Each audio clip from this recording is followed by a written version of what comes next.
G'day guys, today you're going to learn about how to quieten your inner critic. So your inner critic is that voice in your head that tells you that you're stupid or that you're wrong or that you're not allowed to do things that you want to do, or generally makes your life kind of miserable by putting the boot in and ripping into you at any opportunity.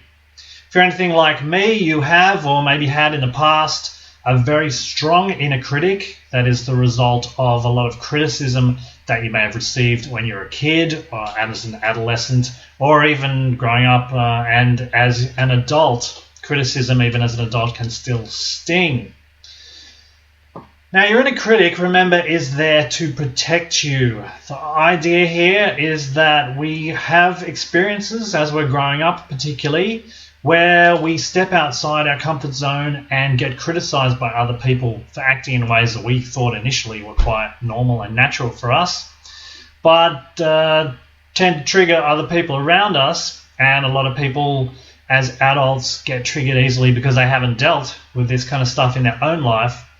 And the response of many adults to children doing things that trigger them is to shut the kids down and criticize them, punish them for doing what they want to do.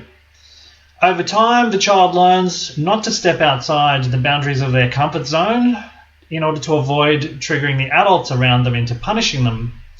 And the way that the child learns to do this is partly by internalizing a very strong inner critic that criticizes us before we go to step outside our comfort zone and do the things that otherwise we would have done quite naturally as a child had we not been punished for them in the past.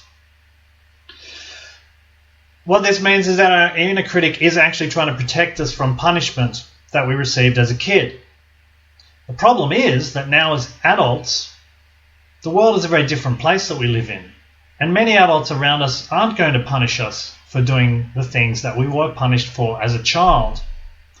Now, a classic example in my life is that at the all-boys high school where I went to, if I were to turn up and be freely self-expressed with my emotions, to cry when I felt sad, or to rage when I felt angry, or to shake when I felt fearful, that would be a recipe for bullying and punishment, ridicule and humiliation.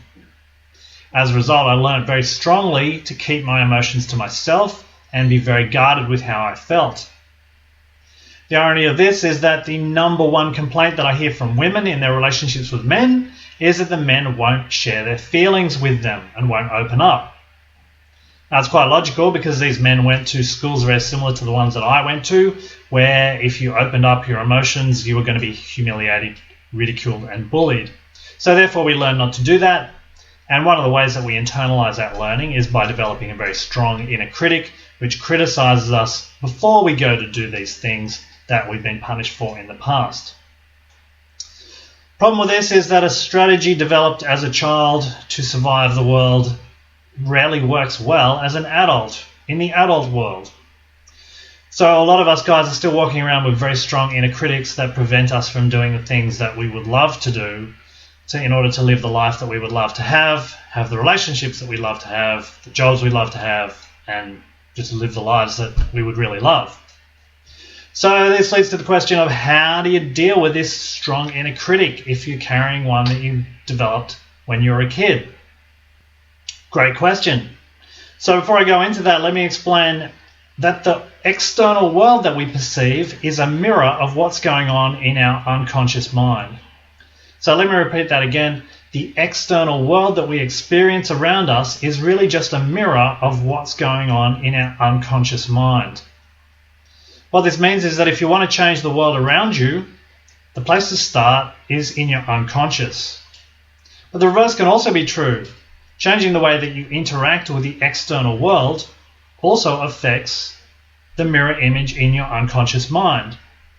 And that inner critic that runs in our conscious mind is simply a reflection of all the fear and shame and guilt that we're still carrying in our unconscious mind. So if you want to quieten your inner critic, one excellent way to do that is to start standing up for yourself in the real world to people that say the same sort of things to you that your inner critic says. Basically what I'm talking about here is simply assertiveness. When you start being assertive with other people in the real world, Your inner critic and your unconscious mind starts to learn that you have the ability to stand up for yourself. You don't need to hold back all the time, and your inner critic doesn't need to keep reminding you that there are a lot of things that are unsafe, because it starts to learn that you are safe. You're perfectly safe in the world doing the things that you want to do. It's just that as a kid, when you did the things that you wanted to do, you got punished, you got humiliated or bullied, and you learned that it wasn't safe. So, once you start acting assertively in the real world, your unconscious mind learns that it's okay to do what you want to do.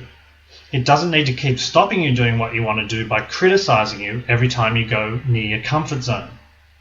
Over time, if you keep doing this, your comfort zone expands and your inner critic will quieten down to a voice which is much more manageable.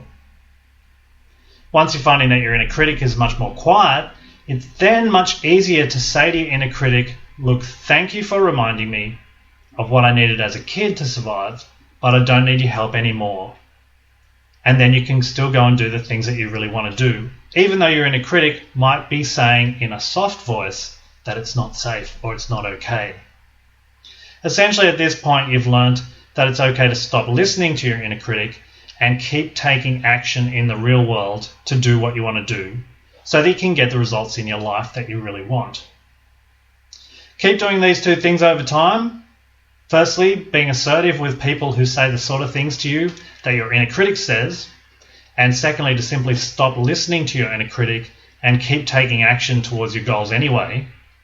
And over time, you'll find that the voice of your inner critic actually fades to the point where you don't even notice it anymore. And eventually you'll get to the point where you remember what it was like having one, but it doesn't seem real anymore because it's completely gone. And then you'll find yourself in circumstances where you go, wow, I can't believe I was able to do that without my inner critic going off. It's just not even there anymore. Now, assertiveness is a big topic, and I've made other videos which I recommend that you look at, and also the Confident Man program guide will give you some tips on this, on how to create a life where you have a lot of assertiveness and are doing things that you love.